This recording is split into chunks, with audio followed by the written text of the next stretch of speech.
This idea of being stuck is often an idea. It's sometimes a story we're telling ourselves.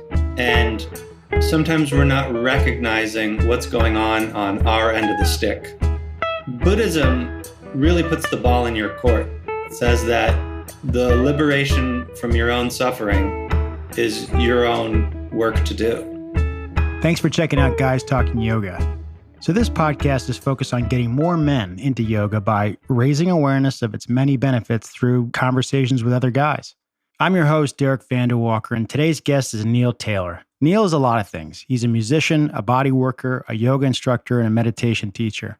As a high school kid at home, he was looking for a workout and found himself digging through a basket of his parents' VHS tapes when he came across Rodney Yee's Introduction to Yoga. Eventually, those tapes led to a 5-day silent meditation retreat with the late Thich Nhat Hanh, the Zen master and global spiritual leader who really piqued Neil's interest in Buddhism. Shortly after, Neil spent 4 years at the Berklee School of Music and became a professional musician. But life as a traveling musician took its toll on his health and well-being, and eventually music faded to the background when Neil discovered his spiritual path and chose to become a yoga and meditation teacher. This is a really cool conversation. We talk a lot about awareness. We talk a lot about the concept of being stuck physically in your body, but also mentally and existentially. And I just know you're going to get a lot out of this and really enjoy what Neil has to share.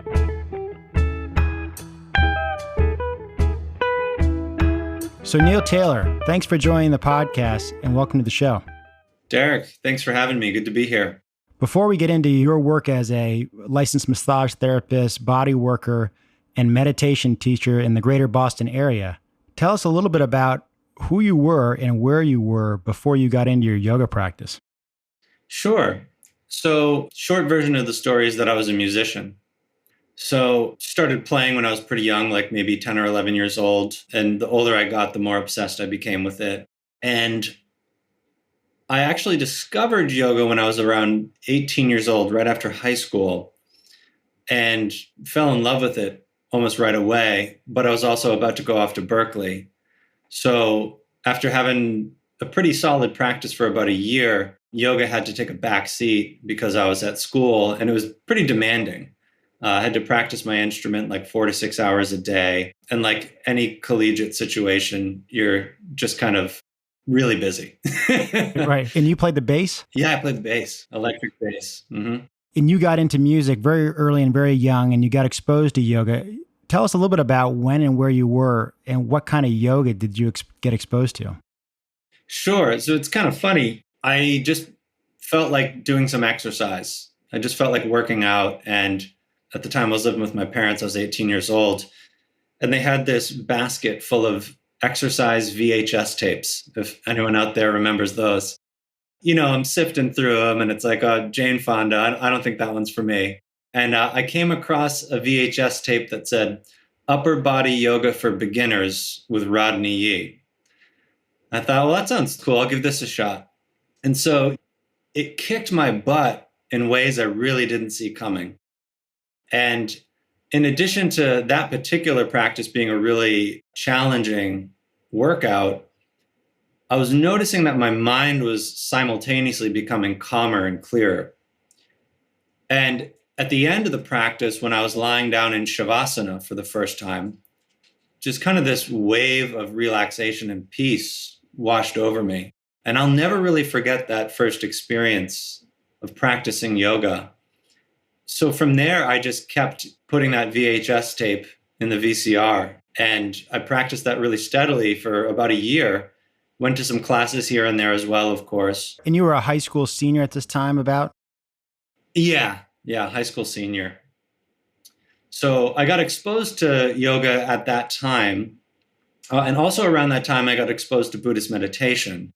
I had a friend who, right after high school, was going on a 5-day silent retreat with Thich Nhat Hanh, who's kind of like one of the world heavyweight champions of mindfulness, if you haven't heard of him.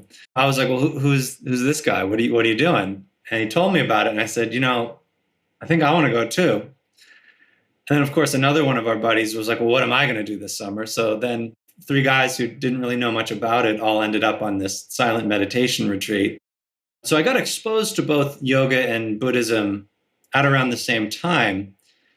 And then, after that summer, I was off to Berkeley and, spent 4 years there, graduated, started teaching, touring, working in recording studios. And so after years of being a professional musician, with yoga and meditation not really being a priority in my life, I started to just really feel my overall health and well-being start to deteriorate a little. Being a musician is not often associated with the world of health and well-being.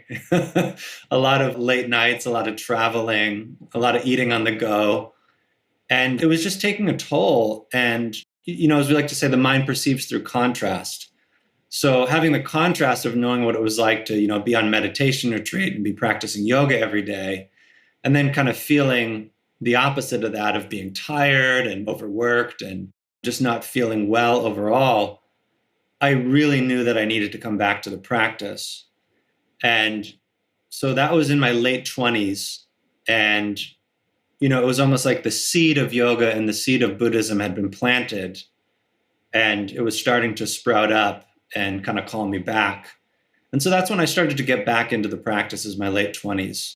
And when you say the practice, like, it's not just yoga or just Buddhism. It was this idea of reconnecting with myself and just finding that grounding and not one or the other specifically.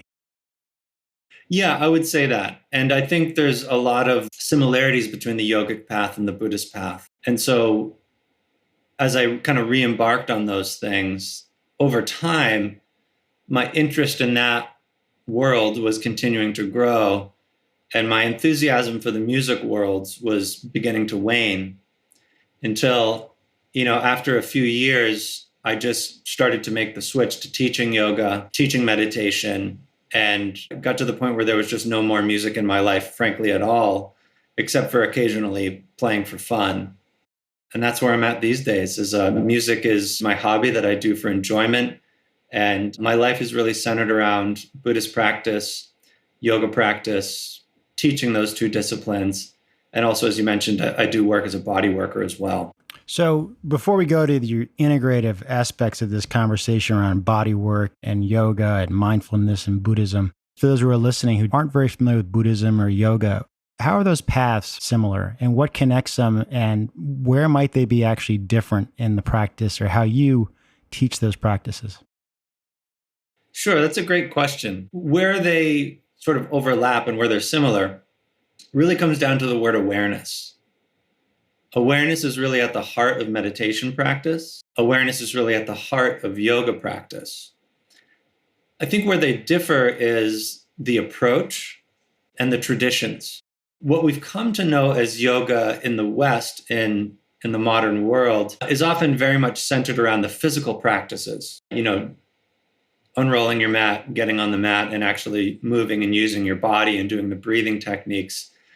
But if you go back and you read some of the older texts on yoga, like the Yoga Sutras of Patanjali, I'll try not to get too academic here, it's really more of a meditation manual. And so in that sense, they're very similar, but different traditions take you on different trajectories. And in Buddhist practice, there's a big emphasis on not just awareness, but awareness for the sake of developing wisdom and compassion. But both paths are really about liberating yourself from suffering. In terms of how I teach them, because I live in this modern context of yoga being very much emphasized as a physical practice, I teach, hatha yoga classes, vinyasa, hatha, restorative. So I teach classes that teach people how to use their body. But as one of my teachers puts it, I try to treat the posture as the object of meditation.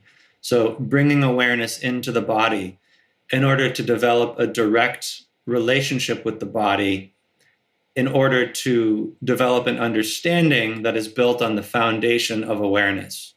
Because a lot of times folks come to a yoga class with sort of the perception that, there's a right or wrong way to do it, which is actually based on an idea, right? So there's a conceptual idea of I'm doing yoga. But really, when you're operating from awareness, it's just a direct experience of what's happening and things as they are. So I take a meditative approach to teaching yoga because I think it's important that we're developing attention and awareness so that we're developing skill, we're developing wisdom and compassion through our physical practice, because wisdom is arising through training our awareness. And as we become more familiar with ourselves, it's only natural to develop a little bit more compassion. It's said in the Buddhist tradition that compassion, the energy of compassion, is sort of actually woven into the fabric of our consciousness, but we're not always tapped into it. So it's through the development of awareness that we can start to kind of uncover some of these qualities within ourselves. In terms of how I teach meditation, I think there's so many misconceptions about meditation that a lot of times what I'm doing is I'm actually realigning people's expectations, which essentially means perhaps let's not even have any expectations. Let's just learn the technique and observe the outcome. And in that way, we're just kind of clearing the plate and giving ourselves a fresh start so that we can learn how to relate with our mind and relate with ourselves. And in Tibetan, the word meditation is gom, but it more directly translates to become familiar with. So you could say that we use meditation and we use yoga to become more familiar with ourselves and more familiar with the experience of, frankly, being alive, being a human being. So clearly in the world that we're in now, we could use a little bit more awareness and self-compassion, as well as compassion for others. When you're teaching a yoga class, do you weave in some of the Buddhist thinking or teaching either at the start of the class or the end of the class, or do you pretty much teach the yoga class straightforward? Yeah, so I have two answers to that. One answer is that, the image that comes to mind is a Venn diagram. And sort of the places where those two practices overlap is often where I live as a teacher, where I'm teaching from. But I can step to one side of the Venn diagram or the other, depending on the context I'm in. And the second part of the answer is that when you practice something, it starts to become an integrated part of your way of being. So that, I'm just kind of a Buddhist guy. So the Buddhism comes through one way or another, but I try not to confuse things and mix traditions unless I'm being really thoughtful about it. I mean, how do you, as someone who knows and appreciates so much that what yoga is and what it can do for the mind, the body, and the soul, as well as Buddhism, what's been your observation about how quickly people embrace this stuff when they start getting into it, and whether or not there's an increase in appetite for this knowledge and this learning as you continue to teach and lead yoga classes? Yeah, so I do think it's different person to person. And I think oftentimes because of the context of, people show up 5 minutes before class, unroll their mat, follow instructions for 75 or 90 minutes, and then roll up their mat and go to the next thing. They don't often necessarily develop an understanding of why they're feeling better, why maybe they're becoming a little bit less reactive, why they're developing a little bit more clarity. Because a lot of times we're practicing, but we're not necessarily studying in this modern context. So the way I like to take a deeper dive is, of course, I infuse it into the class in terms of the philosophy and sort of the aspect of trying to study a little bit. But the way I prefer to expose people to what's beyond the postures is through workshops, because I think we can actually say, like, okay, now we have 2 or 3 hours. Let's actually sit down and talk for a little while and unpack a topic. And then how do we apply that into our practice on the mat? So that's a chance to do a deeper dive. But in terms of people's interest, I do think people are interested because they show up to the workshops.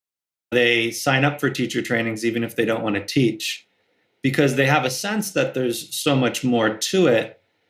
And, more and more people are getting interested in yoga and meditation every day. It's, I don't like to use the word industry, but, it's kind of a booming industry in a way.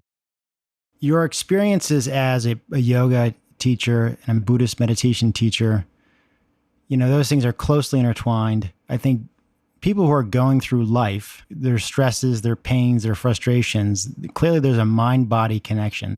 As someone who's a licensed massage therapist who is familiar with sort of the somatic connection between the mind and body, what has been your experience for how yoga can move people not only through that discomfort, but also really have agency over knowing their body and feeling more in control about how to navigate life and avoid those moments where you get stuck and you suffer?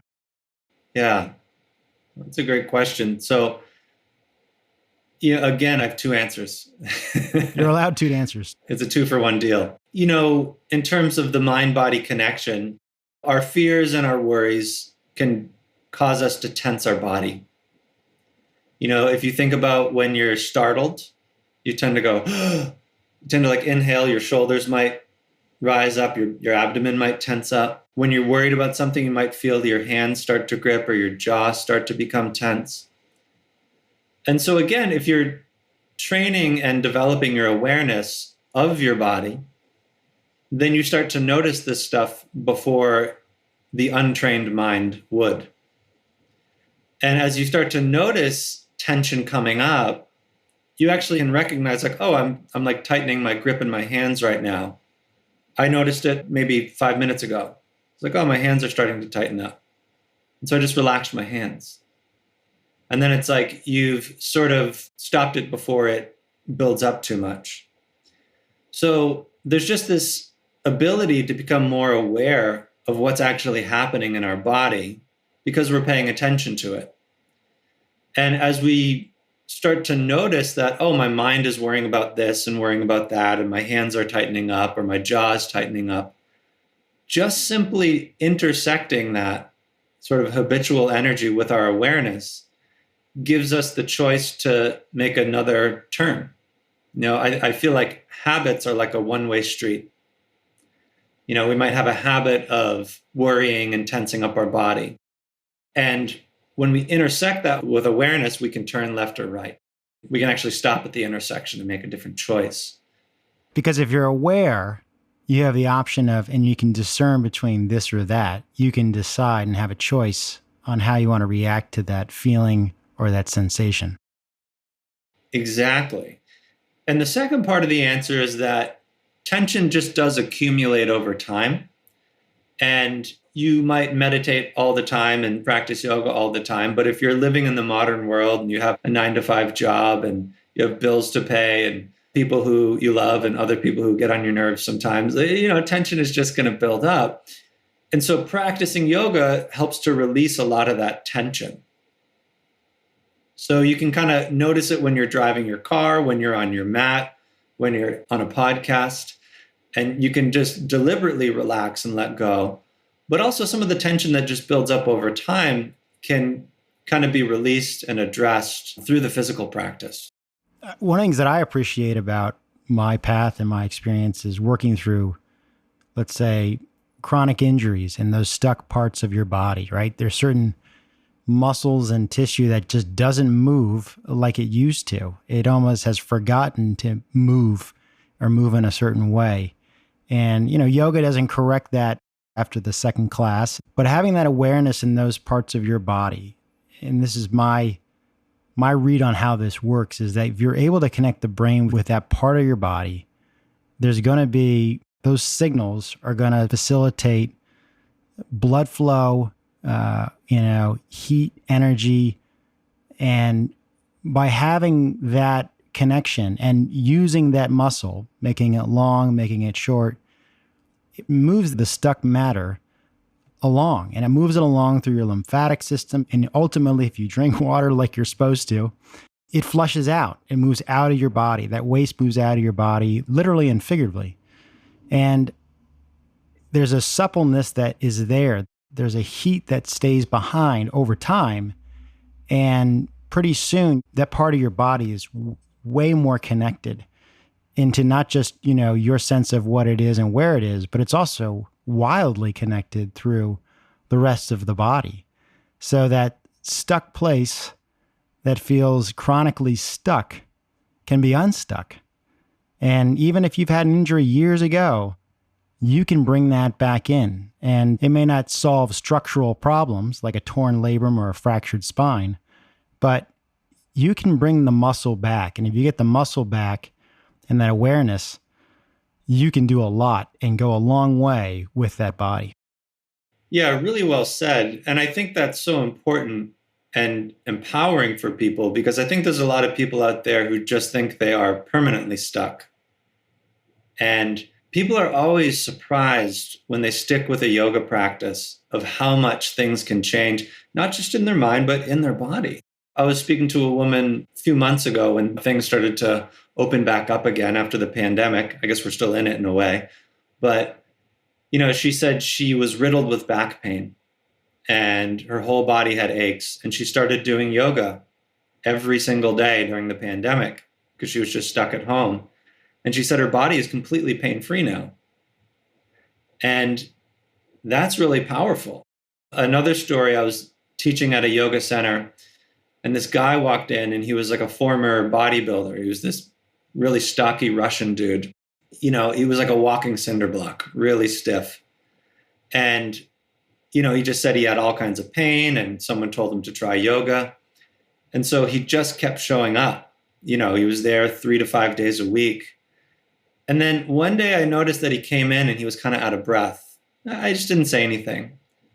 And then every time he came in, he was out of breath. And I said, "What's going on? Why are you out of breath?"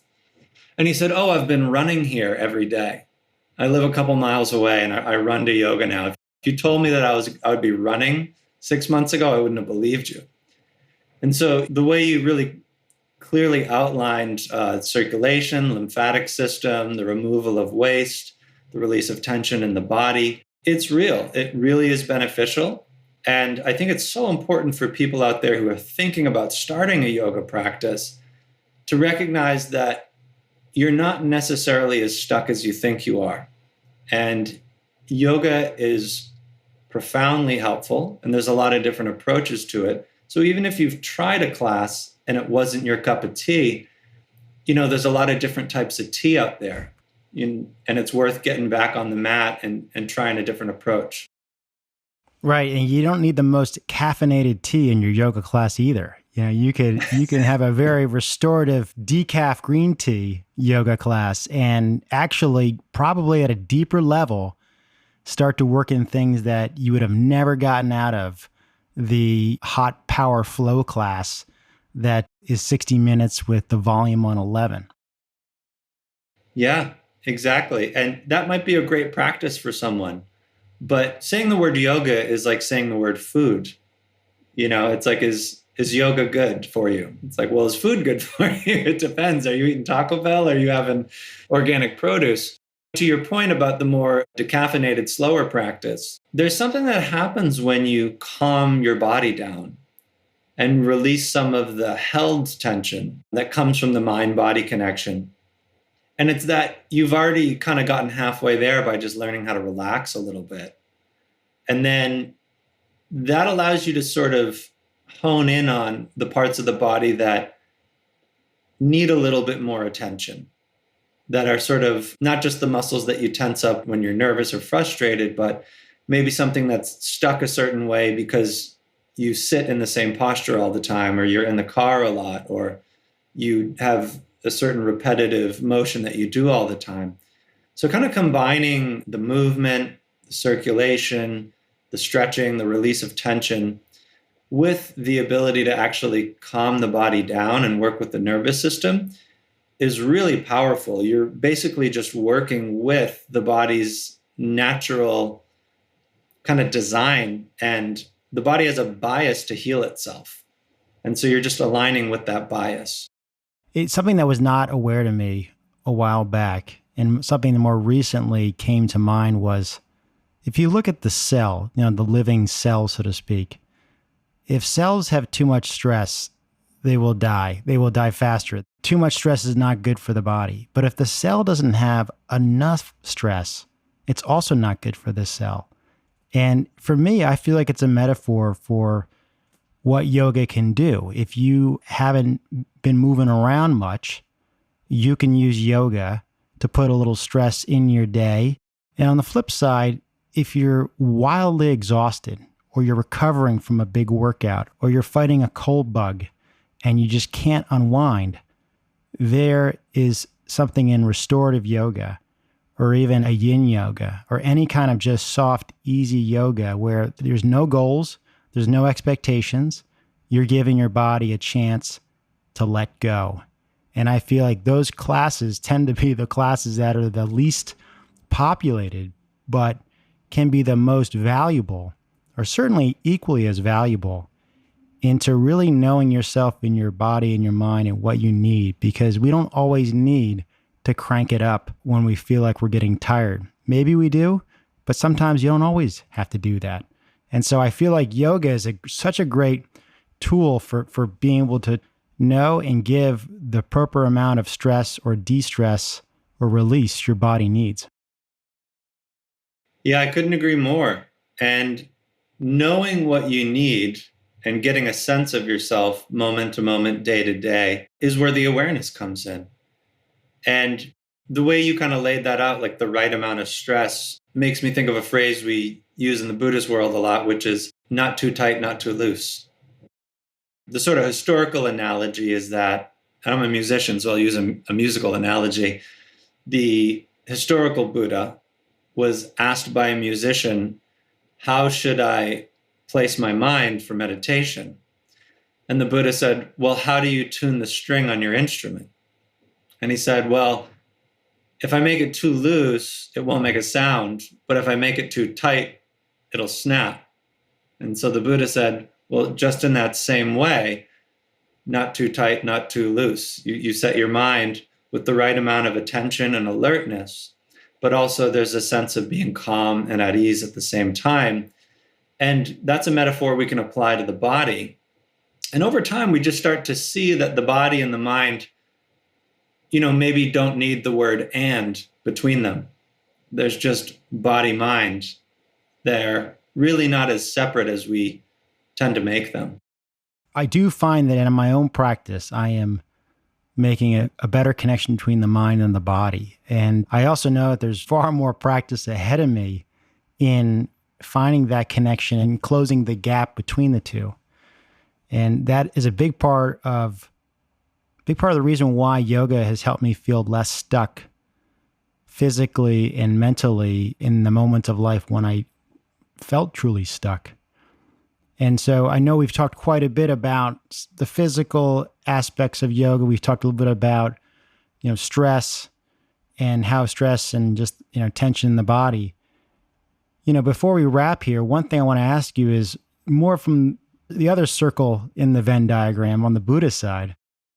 Yeah. How can people think of Buddhism or embrace Buddhism to feel less existentially stuck? Because I know the last year and a half has been a bizarre experience for all of us. And we all are, unfortunately, often tempted into feeling stuck economically, politically, spiritually.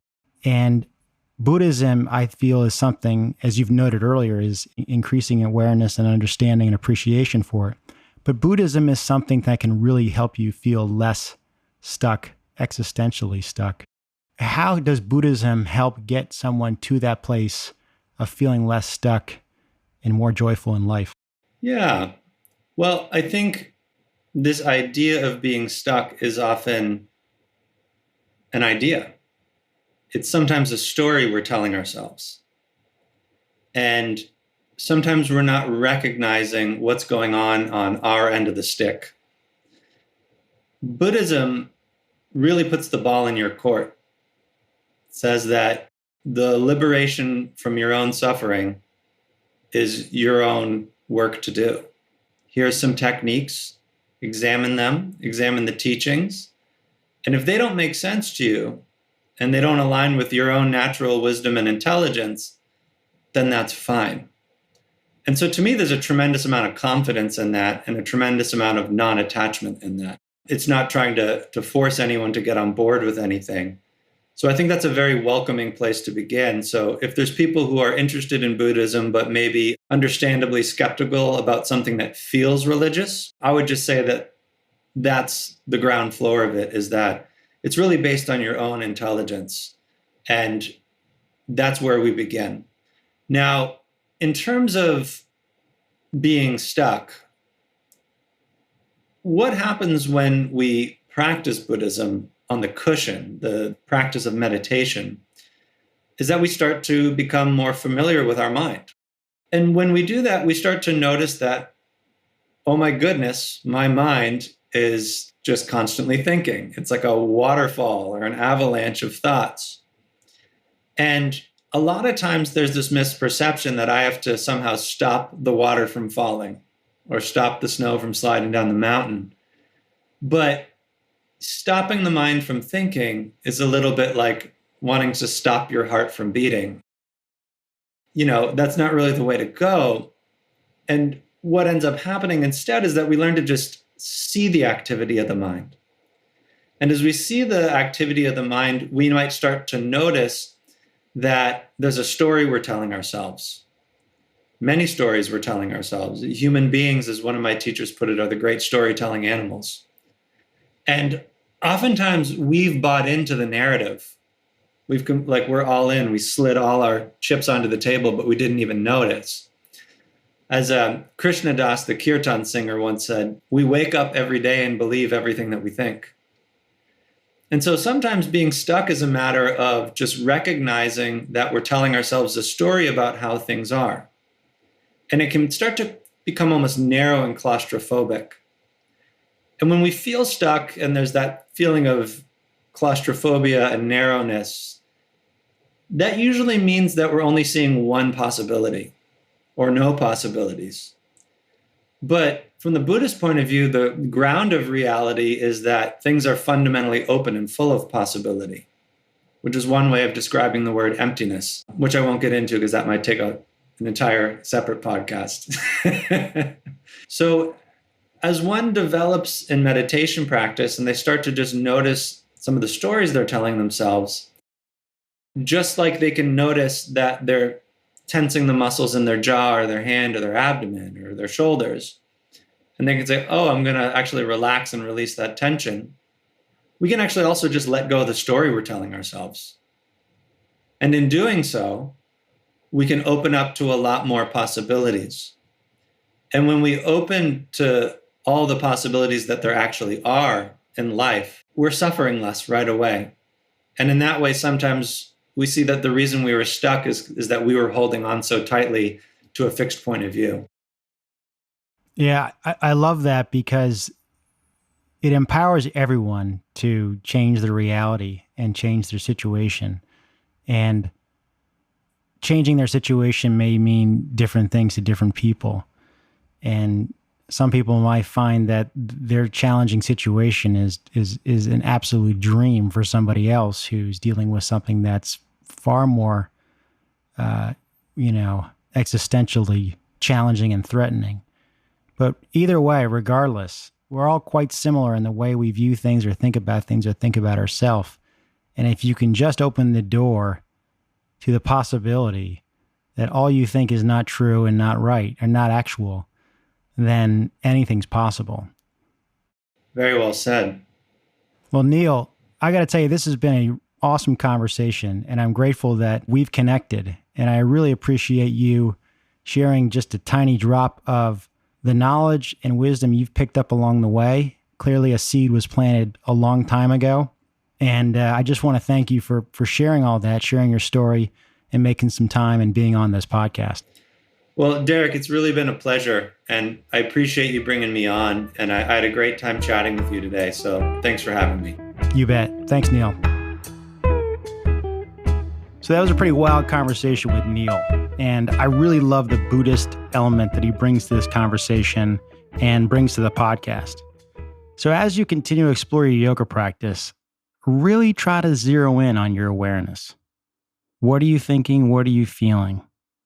And if you're in a yoga class and it's moving a bit fast and you're not able to focus on your awareness, slow it down. Stay longer in the pose. Move out of the pose longer and just take your time. So enjoy cultivating your awareness and most importantly, self-compassion. Talk to you next time.